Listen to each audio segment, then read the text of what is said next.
নমস্কার। পজিটিভ বার্তার উদ্যোগে আমাদের এক নতুন অভিনব উদ্যোগ শান্তিনিকেতন ই-হাট। সৃজনশীলতা, সংস্কৃতি এবং ডিজিটাল প্রযুক্তির এক দৃঢ় মেলবন্ধন।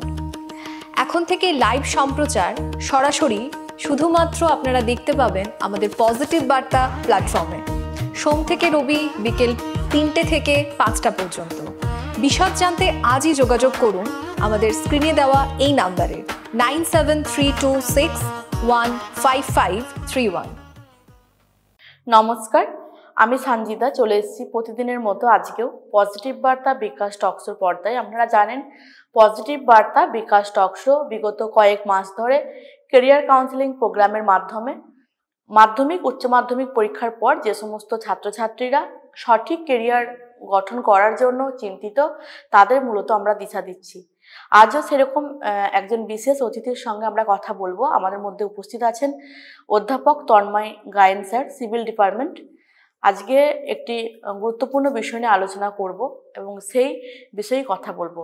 কথা বলার আগে আমি স্যারকে একটু পরিচয়টা দেওয়ার জন্য আবেদন করব। স্যার, একটু দর্শকদের পরিচয়টা দেবেন। নমস্কার, আমি তন্ময় গায়েন, আমি বিটেক সিভিল। আমি বর্তমানে শেফালি মেমোরিয়াল পলিটেকনিক ইনস্টিটিউটের একজন সহকারী অধ্যাপক। ধন্যবাদ স্যারকে। আমরা স্যারকে আবারও স্বাগত জানাই পজিটিভ বার্তা বিকাশ টকশোর পক্ষ থেকে। আজকে আমরা মূলত যে বিষয়টি আলোচনা করব, আমরা প্রত্যেকেই জানেন যে ইঞ্জিনিয়ারিং ডিপ্লোমা অনেকগুলো টপিক আমরা এর ওপর করেছি। আজকে যে টপিকটা আলোচনা করব সেটি হচ্ছে যে সিভিল ডিপার্টমেন্ট বা সিভিল ইঞ্জিনিয়ারিং পড়ার পরে কাজের ক্ষেত্রে কি কি সুবিধা থাকে এবং গভর্নমেন্ট বা প্রাইভেটে কি কি কাজে তারা ইনভলভ হতে পারবে। তো সে নিয়ে আমরা মূলত আলোচনা করব। আমি সরাসরি স্যারের কাছে প্রশ্নে চলে যাব। স্যার, দর্শকরা অনেকেই জানে না হয়তো সিভিল ডিপার্টমেন্টে অ্যাকচুয়ালি কি। 3 বছর সিভিল ডিপার্টমেন্টে দেখুন, সমস্ত কিছু ট্রেডের মাদার ট্রেড যদি আমরা বলে থাকি, প্রথমত আমরা সিভিল ডিপার্টমেন্টকেই বলে থাকি। একদম। কারণ বর্তমান যুগে কেন, পূর্বপুরুষ আগে জেনারেশনেও যে কোনো স্থাপত্য স্থায়ীভাবে গঠন করতে গেলে, তৈরি করতে গেলে সিভিল ডিপার্টমেন্টকে আমরা প্রথমেই চুজ করতে হবে। কারণটা, তার কারণ বলবেন যে কি কারণ। দেখুন, মনে করুন কোনো আদার ট্রেডের সঙ্গে আমি কম্পেয়ার যদি করি, তাহলে যে কোনো আদার ট্রেড, যেমন ইলেকট্রিক্যাল আছে, মেকানিক্যাল আছে, সিএসটি আছে, এদের প্রথম যদি আপনাদের এদের করতে চান, মানে গঠন, এদের স্থায়িত্ব উঁচু দিকে এগোতে নিয়ে যান, তাহলে কিন্তু সিভিল ডিপার্টমেন্ট চাই। এ কারণেই তাদের ফার্স্ট অফ অল একটা অফিস রুম মিনিমাম করতেই হবে। সেই অফিস রুমটার জন্য প্রথমেই কিন্তু সিভিল ইঞ্জিনিয়ারকে দরকার। এছাড়াও সিভিল ইঞ্জিনিয়ারিংয়ে এই সিভিল ইঞ্জিনিয়ারিং শুধু এখানেই সীমাবদ্ধ নয়। আমাদের যে ট্রান্সপোর্ট ডিপার্টমেন্ট, যার জন্য আজকে পৃথিবী এতটা এগিয়ে চলেছে, বলবেন জেনারেলি আমাদের রেল বলবেন, তারপরে আপনার এয়ারপ্লেনে যে সমস্ত জিনিসগুলো, যে পোর্ট বন্দর যেগুলো, সেগুলো বলবেন, জলপথের ক্ষেত্রে ডক, এই সমস্ত ব্যাপারগুলোতেও কিন্তু আমাদের সিভিল ইঞ্জিনিয়ারদের মেনলি দরকার পড়ে থাকে। প্রথম যে কোনো বেসের ক্ষেত্রে কিন্তু আমাদের ফার্স্ট অফ অল সিভিল ইঞ্জিনিয়ারকে লাগবেই লাগবে।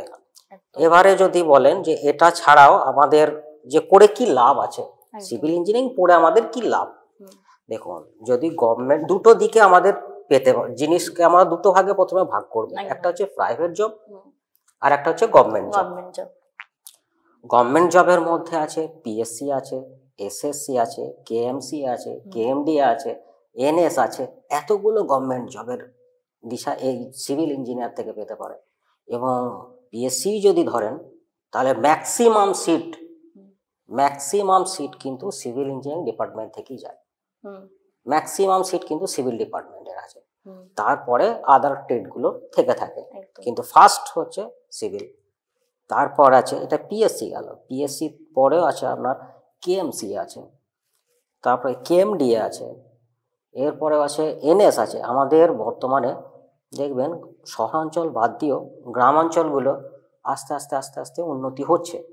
যেমন রাস্তাঘাট, এখন বর্তমানে যে বাড়িগুলো প্রদান হচ্ছে সরকারি দ্বারা, যে বাড়িগুলো প্রদান হচ্ছে, সেগুলোর জন্য কিন্তু সিভিল ইঞ্জিনিয়ারকে আমাদের প্রথমেই দরকার। দরকার। আর এই জন্যে এই যে গ্রাম অঞ্চলে যে সমস্ত বাড়ি বলুন, রাস্তাঘাট বলুন, এগুলোর জন্য কিন্তু এনএস অর্থাৎ নির্মাণ সহায়ক বলে একটা সিভিলের পোস্ট হয়। সেই পোস্টটাকে অবশ্যই ওখানে আমাদের সিভিল ইঞ্জিনিয়ারের ছেলেরা ওখানে এনগেজ হতে পারবে। এছাড়াও আছে কেএমডি আছে, এছাড়াও আছে সেন্ট্রাল গভর্নমেন্টের রেল আছে, আর সেন্ট্রাল গভর্নমেন্টের অনুমোদিত যে সমস্ত সংস্থা আছে সেই সমস্ত সংস্থাতেও ঢুকতে পারে। মানে এটা গভর্নমেন্ট পারপাস, শুধু বিরাট একটা পার্ট আছে, বিশাল একটা হিউজ একটা কর্মসংস্থানের সুযোগ থাকবে। তার প্রাইভেটটা যদি একটু বলেন। হ্যাঁ, প্রাইভেট, এছাড়াও প্রাইভেটে তো যে কোনো জায়গায় আপনি জিরো থেকে যদি ধরেন, ফার্স্ট আমি ভেবে রাখলাম কোনো ছেলে কোম্পানিতে হয়তো প্রথমে ফার্স্ট চান্সে পেলো না, ফার্স্ট চান্সে ট্রাই নেবে কন্ট্রাক্টর আন্ডারে। যে এখন যে সমস্ত কাজগুলো হচ্ছে ম্যাক্সিমাম বাই থ্রু কন্ট্রাক্টরের আন্ডারে আপনি ম্যাক্সিমাম পেতে পারেন। অ্যাট প্রেজেন্ট যেটাতে চলছে JJM জল জীবন মিশন, যে আমাদের পিএইচই ডিপার্টমেন্টের ছেলেদেরকে নেওয়া হয়, এটা আমাদের ডিপার্টমেন্টের থেকেই ছেলেগুলো যায়। PHE department, public health engineering department. এখানে যে জলের ব্যবস্থাপনা, প্রত্যেক বাড়ি বাড়ি যে জলের মানে পৌঁছে দেওয়ার অঙ্গীকার সরকাররা নিয়েছেন, সেটাও কিন্তু আমাদের ডিপার্টমেন্ট থেকেই যায়। আচ্ছা, ধন্যবাদ স্যারকে। স্যার খুব সুন্দর এবং সাবলীলভাবে প্রশ্নের উত্তরগুলো দিলেন। অবশ্যই অনেকে জানতে চেয়েছিলেন যে সিভিল ইঞ্জিনিয়ারিং নিয়ে পড়াশোনা করলে কি কি কাজের সুবিধা পাবো বা কোন কোন ফিল্ডে কাজ করতে পারবো। স্যার খুব সুন্দরভাবে বলেছেন বিষয়টি। অবশ্যই sir Gobindapur Shefali Memorial polytechnic college থেকে এসেছেন।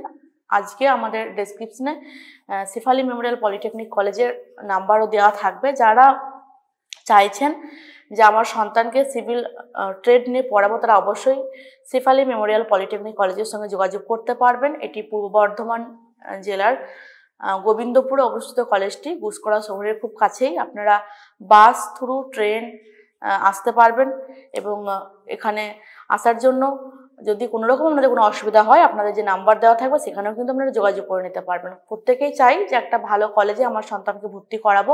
তো সেক্ষেত্রে একটু আগেই স্যারের কাছ থেকে শুনেছি যে এই কলেজটি যথেষ্ট ভালো একটা কলেজ, ওয়েস্ট বেঙ্গলের মধ্যে একটা রেপুটেড কলেজ, এবং এখানে অনেক স্টুডেন্ট পড়াশুনো করে তারা জবে অলরেডি নিযুক্ত হয়েছে। তাই আপনার ছেলের ক্যারিয়ারকে সিকিউর করতে, আপনার ছেলের ভবিষ্যৎকে সুন্দর করে তুলতে শেফালি মেমোরিয়াল পলিটেকনিক কলেজে আসার জন্য আবেদন করব। আজকের মতো এখানেই আমরা এই এপিসোডটি শেষ করছি। ধন্যবাদ।